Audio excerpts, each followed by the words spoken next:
믿음의 사람들이 살아갔던 그 흔적을 기록해 놓고 있습니다. 믿음의 사람들은 과연 어떤 삶을 살았을까가 기록에 되어 있는 것이죠. 우리가 잘 알고 있는 골리앗과 다윗의 이야기도 성경에 기록이 되어 있습니다. 왜 하나님은 하나님이 사랑하시고 선택하신 이스라엘 백성 앞에 골리앗이라고 하는 무지무지한 장수를 갖다 놓으셨을까? 이런 질문이 우리한테 생기는 것입니다. 블레셋의 장수 골리앗이 하나님이 선택하시고 하나님이 사랑하시는 이스라엘 백성들을 향해서 나아올 때 위대하시고 전능하신 하나님, 그분께서 왜 골리앗에게 심장마비를 일으켜서 쓰러뜨리지 아니하셨을까? 골리앗의 무지무지한 장수, 그 사람이 이스라엘을 향해서 내가 너희를 쳐 죽이리라 라고 소리를 치면서 나올 때에 왜 하나님께서는 하나님이 사랑하시는 이스라엘 백성들 앞에서 그들을, 그 골리앗을 뇌출혈로 쓰러뜨려 버리지 아니하셨을까? 우리 인생을 살아가면서 왜 하나님께서는 그런 장면들을 계속해서 우리에게 허락하시고 겪어나가게 하시는 것일까? 이런 질문이 생기지 않습니까? 왜 인생을 살아가면서 우리에게 무엇을 원하셔서 우리 인생길 앞에 그런 장애물, 무지무지한 장애물을 갖다 놓으시는 것일까? 그 해답이 사무엘상 17장 45절 47절에 있습니다. 너는 칼과 창과 단창으로 내게 나아오거니와 나는 만군의 여호와의 이름으로 곧 네가 모욕하는 이스라엘 군대의 하나님의 이름으로 네게 나아가노라. 오늘 여호와께서 너를 내 손에 넘기시리니 내가 너를 쳐서 내 목을 베고 블레셋 군대의 시체를 오늘 공중의 새와 땅의 들짐승들에게 주어 온 땅으로 이스라엘의 하나님이 계신 줄 알게 하겠고 또 여호와의 구원하심이 칼과 창에 있지 아니함을 이 무리에게 알게 하리라. 전쟁은 여호와께 속한 것인지 그가 너희를 우리 손에 넘기시리라. 이 말씀 속에서 보면 다윗이 골리앗을 향해서 나아갈 때에 그 믿음의 고백을 이렇게 한 거거든요. 하나님께서 하실 것이다. 내가 너를 치러 나가는 것이 아니고 전쟁은 하나님께 속한 것이므로 하나님께서 하실 것이다. 다만 나는 무엇을 하나님께 보여드리면 된다? 믿음을 보여드리면 된다라는 다윗의 고백이 여기 있는 것입니다. 그래서 하나님께서 저와 여러분의 인생길에 무지막지한 그런 장애물들을 갖다 놓으실 때 우리는 꼭 오늘 이 말씀을, 이 상황을 기억했으면 좋겠다는 것입니다. 하나님께서는 무엇을 보시기를 원하신다고요? 우리의 믿음을, 하나님을 향한 저와 여러분의 믿음을 보시길 원하시기 때문에 하나님이 당연히 미리 쳐 없앨 것도 불구하고, 그럼에도 불구하고 하나님께서는 우리의 믿음이 나타날 때까지, 우리의 믿음이 하나님께 고백이 될 때까지 하나님은 기다리시는 하나님이시다라는 거죠. 만약에 여러분 우리의 믿음의 고백이 없으면 어떻게 될까요? 어떻게 될 것 같아요? 하나님은 아무 일도 안 하실까요? 그래도 하나님께서는 이러실 것이에요. 그러나 하나님은 저와 여러분의 믿음의 고백을 듣기를 원하시는 그런 하나님이시다라는 것이에요. 하나님을 정말 나의 삶으로 인정하고 받아들이고 하나님의 능력이 내 인생 가운데 역사하면 나는 당연히 승리할 수 있다라고 하는 것, 나는 할 수 없으나 내가 믿는 하나님께서 하실 것이다라고 하는 그 믿음, 그것을 보시길 원하신다는 것이죠. 우리의 삶으로 나의 믿음을 증명되는 것, 그것을 하나님은 보시기를 원하신다는 것입니다. 하나님은 여러분 아브라함에게 주셨던 사랑하는 아들 독생자 이삭을 모리아산 정상으로 끌고 올라가서 번제물로 드리라고 말씀하셨어요. 그래서 아브라함이 이삭을 데리고 모리아산으로 올라갑니다. 그래서 같이 갔던 종들을 그 모리아산 입구에 놓고, 그리고 나서 내가 갔다 올게 하고서 이삭을 데리고 올라가요. 왜 하나님께서는 그 중간에 모리아산 중턱에서 이제 됐다, 내가 네 믿음을 보았다라고 말씀하시지 아니하셨을까? 왜 끝까지 모리아산 정상 끝에 가서 번제단을 다 쌓아놓고, 그리고 그 사랑하는 아들을 번제단 위에 올려놓고 칼을 들어서 그를 내려치는 순간까지 하나님은 그 시간을 미루셨을까라는 거죠. 아브라함의 믿음이 정말 하나님을 신뢰하는 믿음인가, 그것을 그의 삶으로 증명하는 그런 믿음의 사람인가를 보시길 원하셨다는 것이죠. 저와 여러분의 인생이 그런 거예요. 저와 여러분이 예수 그리스도를 통해서 하나님을 믿고 하나님의 백성 되어서 살아갈 때 일방적으로 물론 하나님께서 우리를 사랑하십니다. 그의 아들을 죽이시기까지 사랑하셨어요. 그러나 우리의 삶 속에서 하나님이 저와 여러분으로부터 보기를 원하시는 것은 믿음으로 증명되는 그런 삶을 정말 사는가라는 거죠. 하나님을 정말 신뢰한다라면 내 삶 속에서 내가 신뢰하는 하나님, 그것이 정말 나타날 수 있도록 내가 살아가는가라는 것이에요. 그냥 알고 끝나는 것이 아니고 삶으로 증명되는 그런 믿음의 삶을 살아가는가, 그것을 보시기를 원하시는 그런 하나님이시라는 것입니다. 믿음은 세 가지를 충족시켜야 된다라고 신학자들은 말을 합니다. 첫 번째는 지식이에요. 하나님을 아는 지식입니다. 하나님이 어떤 분이시고 나를 위해서 희생하신 예수 그리스도, 그분은 어떤 분이신가, 왜 그분이 그렇게까지 하셔야 된다, 나는 왜 죄인인가, 이런 모든 것들을 아는 것입니다. 그래서 구원으로 이르는 길을 아는 것, 그것을 누가 하셨는지를 우리가 아는 것, 이것이 지식이거든요. 이것을 알아야 되고요. 그리고 동의할 수 있어야 돼요. 하나님께서 하셨다, 내가 믿는 하나님이 나의 삶을 그렇게 인도하시는 분이시다라는 거, 그 믿음의 고백에 동의하고 아멘으로 화답할 수 있어야 된다고요. 하나님의 말씀이 선포될 때 내가 아멘으로 화답하고 내가 순종하는 삶을 살겠습니다라고 할 수 있어야 된다는 것이죠. 그러나 그 지식과 그 동의만으로 하나님이 원하시는 그런 복된 삶을 살 수는 어렵다라는 거죠.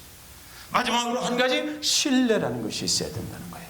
내 삶으로 그것을 증명을 할 수 있어야 된다는 거죠. 신뢰, 하나님을 정말 내가 믿음의 고백으로 알고 있는 것, 또 내가 동의한 그런 부분들을 내 삶의 현장에서 정말 그렇게 하나님이 하실 것으로 믿고 그분을 신뢰하고 그것을 삶으로 증명하면서 살아야 될 것이다 라는 것입니다. 그래서 히브리서 11장 오늘 본문 말씀해 보면 지식으로가 아니고 동의함으로도 아니고 그들의 삶으로 하나님을 신뢰한 것을 보여준 사람들의 이름이 쭉 기록이 되어 있습니다. 믿음으로 아벨은 가인보다 더 나은 제사를 하나님께 드렸다고 되어 있고요. 믿음으로 에녹은 죽음을 보지 않고 옮기었다고 되어 있고, 믿음으로 노아는 아직 보지 못한 일에 경고함을 받고 방주를 만들었다고 되어 있고, 믿음으로 아브라함은 부르심을, 하나님의 부르심을 받을 때 갈 길을 모르는 채로 그 길을 떠났다고 되어 있고, 믿음으로 이삭과 야곱은 장막에 유하였다, 이렇게 되어 있어요. 그러니까 그들의 삶이, 믿음이 증명이 됐다는 것입니다. 하나님의 말씀만 알고 끝나는 것이 아니라, 그것을 아멘하고 끝나는 것이 아니라 정말 그들의 삶은 그렇게 살았다는 것이죠. 아멘한 대로 살았다는 것이에요. 믿음은 우리의 삶으로 하나님께 반응하는 것이다라는 것입니다. 우리의 삶으로 반응을 할 때 하나님께서 기뻐하시는 것이에요. 오늘 본문은 이 사람들에 대해서 말씀하고 있어요. 13절에 이 사람들은 다 믿음을 따라 죽었으며 약속을 받지 못하였을 때 그것들을 멀리서 바라보고 환영하며 또 땅에서는 외국인과 나그네의 임을 증언하였더니, 이 사람들이란 말씀이 제 마음속에 확 박히는 거예요. 이 사람들은 믿음으로 살았던 사람이거든요. 그러면 이 사람들의 리스트에 저와 여러분의 이름도 기록이 되어야 하지 않을까라는 거죠. 다 믿음을 따라 죽었어요.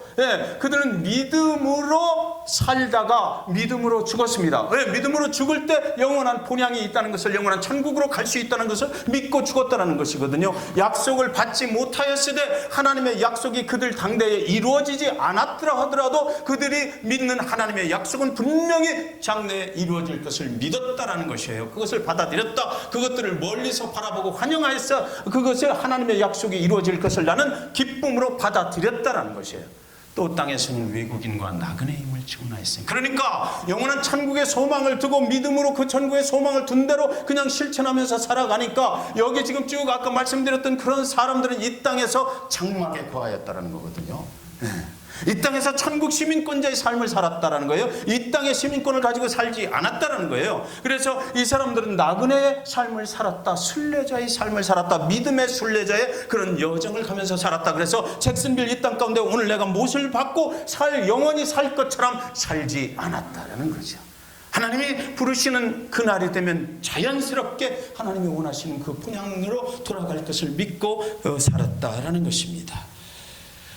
아벨의 이야기, 에녹은 들었을 것입니다. 그를 봤을 것이에요.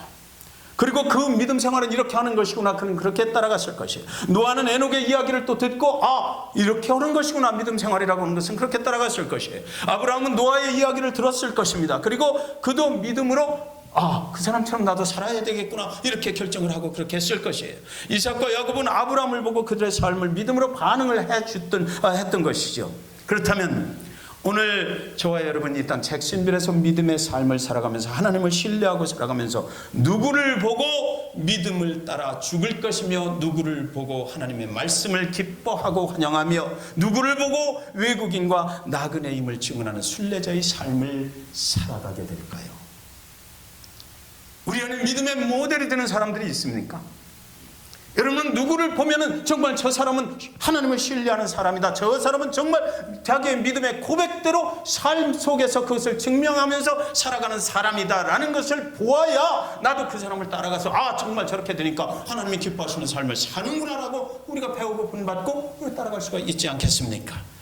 그들의 믿음의 목적지는 이 땅에 있지 않았어요. 그들의 믿음의 목적지는 본향이었습니다. 여러분의 믿음의 목적지는 저와 여러분이 갈 곳은 이 땅이 아니고 본향이고 잭슨빌이 아니고 본향입니다. 하나님이 예비하신 예수 그리스도 그분께서 미리 가셔서 우리의 처소를 준비하신 그곳이라는 말이에요. 14절에 그들이 이같이 말하는 것은 자기들이 본향 찾는 자임을 나타냅니다. 저와 여러분이 이 땅의 삶을 살면서 이 땅에 거주하는 것이 아니고 본향으로 갈 그 길의 여정 가운데 있다라고 생각하고 살아가야 된다는 것이지요. 초대교회 성도들 그들은 수많은 핍박을 견디면서 살아야 했어요. 세상 사람들이 그들에게 물었을 것입니다. 너희들은 왜 그렇게 사는 거야? 그들이 대답했을 거예요. 우리는 그리스도를 섬기는 사람이라 이 땅에 소망을 두는 것이 아니고 저 본향에 소망을 두고 사는 사람들입니다. 그래서 그 안디옥 교회 교인들에게 그때부터 세상 사람들이 그리스도인이라고 했던 거예요. 저와 여러분이 그리스도인이잖아요. 그리스도인은 이 땅의 장막을 영원히 살 것처럼 치고 사는 사람들이 아니고 본향에 그 목적지를 두고 살아가는 사람들이라는 것이죠. 믿음으로 사는 사람들은 본향을 바라보는 나그네라고 했습니다. 이 땅에서는 천국의 시민권을 가진 천국 시민권자요 하나님의 본향을 사모하는 순례자들의 삶을 살아가는 것이다.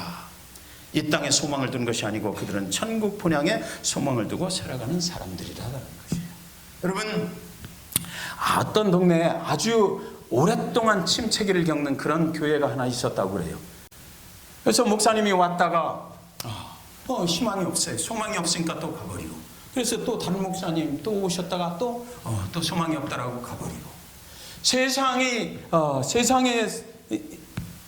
너무나 죄악이 관영하고, 그래서 이 교회가 복음 사역을 제대로 감당할 능력이 없는 걸 알고 자기도 거기서 도저히 감당할 수가 없어서 가버리고 그래서 그 교회는 또 재정적으로 어려움을 겪게 되니까 다른 타민족에게 또 임대를 주고, 지역 내 교회에 대한 굉장한 부정적인 그런 평가가 있고, 그런 가운데서 어느 날 다른 모든 사람들이 그 교회는 비전이 없다라고 이렇게 생각할 때 신임 젊은 목사님이 그곳에 부임을 하셨다고 합니다.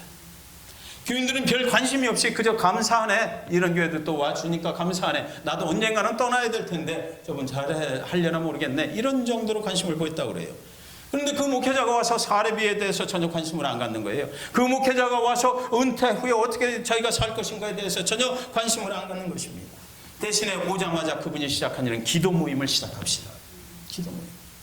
그래서 성도님들 한 분 한 분 모이게 했어요. 그래서 매일같이 기도 모임을 하는 것입니다. 그러면서 그 가운데 자기가 신뢰하는 하나님을 우리가 삶으로 그 약속, 하나님의 약속을 믿어야 된다. 그래서 그 기도를 하는 것입니다. 하나님이 약속하신 건 믿습니다. 우리 교회에 주신 비전이 이루어질 것을 믿습니다. 우리 교회 가운데 성도들을 모아주셨으니까 하나님이 세우신 교회의 하나님이 주인이시니까 하나님이 하실 것을 내가 믿습니다. 우리가 믿습니다. 그래서 한두 분이 모여서 기도하기 시작하고 하나님의 약속이 분명히 그 교회를 통해서 이루어질 것을 믿는 성도들이 늘어나기 시작했다는 것이죠. 그래서 그들이 밖에 나서 이야기할 때 우리 목사님 자러 오셨는데 그 목사님 오시고 나서 하나님의 비전이 우리 교회에 정확하게 선포되고 명확해지고, 그래서 그 비전을 붙잡고 우리가 나가기 시작했어. 그랬더니 교회가 옛날보다 달라지는 모습이야. 그리고 나도 헌신하고 싶은 마음이 생겼어라고 밖에 나가서 이야기하게 됐고, 세상의 평가가 새롭게 바뀌어 나가고 하나님을 높이고 하나님의 이름의 능력으로 우리가 모든 것을 할 수 있다라고 그들이 고백하는 그 기도 모임을 시작했을 때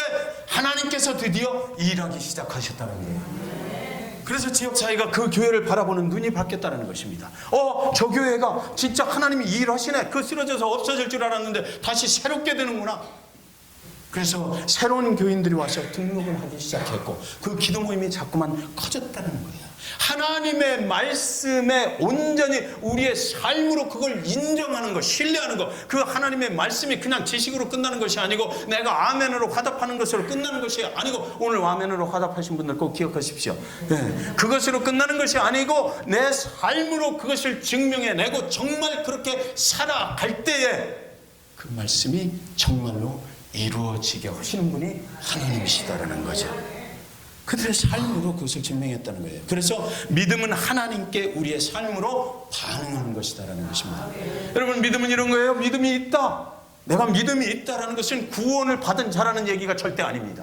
믿음이 있다, 믿음으로 산다라는 것은 하나님, 그 역사하시는 하나님, 나를 구원하신 그 하나님이 오늘 나의 삶 속에서 내 삶을 움직이시게 맡겨버리는 거예요. 신뢰한다라는 그런 것입니다. 지식으로만 알고 있으면 안 돼. 그것을 내가 정말 우리 삶 속에서 실천할 때 하나님께서 함께 하시고 하나님의 역사가 일어난다. 하나님의 역사는 무엇입니까? 그냥 우리가 하는 일이 아니죠. 우리는 전혀 예상치도 못했던 그런 방법으로, 하나님의 방법으로 우리의 삶을 확 뒤집어 버리는, 그래서 정말 하나님이 사용하실 수 있는 그런 사람들로, 그런 삶으로 인도해 가신다는 것입니다. 여러분, 우리는 하나님이 준비하신 본향을 향해서 함께 나아가는 순례자입니다. 오늘 기후관계로 우리는 밖으로 나가지 못했어요. 그런데 우리 여기 앉아 계신 분들은 전부 다 이 순례자의 여정에 함께 하고 계신 분들입니다. 그래서 우리는 하나님이 원하시는 그 본향을 찾아서 가는 길에 함께 있는 거예요. 그래서 우리가 소중한 것입니다. 우리 서로가 얼마나 소중한지 몰라요. 한 영혼 한 영혼이 그 본향길로 가는데 얼마나 핍박이 많겠어요. 얼마나 어려움이 많겠어요. 믿음으로, 내 삶으로 그 믿음을 증명해내기 위해서 우리가 혼자 갈 수가 없어요. 혼자서는 불가능해요. 교회가 하나님의 교회고 하나님의 소유주인 것을 인정하면서 하나님이 원하시는 그 본향길로 가기 위해서, 하나님이 원하시는 그 사역들을 하기 위해서는 우리는 헌신과 수고가 필요하고 핍박과 박해를 받아야만 되고, 그때 나 홀로 있으면 얼마나 외롭고 두렵고 떨리겠느냐고요. 그런데 여러분, 우리가 함께 가기 때문에 할 수 있는 거예요. 저와 여러분이 함께 있으면 얼마든지 가능한 것입니다. 그래서 우리가 서로가 믿음 안에서 함께 한 곳을 향하여 가고 있는 믿음의 순례자, 동반자인 것, 그것을 꼭 기억하십시오. 잭슨빌 중앙침례교회 믿음의 순례자 여러분들이 오늘 다 함께 해나파 빛을 바라보면서 하나님께 영광의 박수를 돌리겠습니다.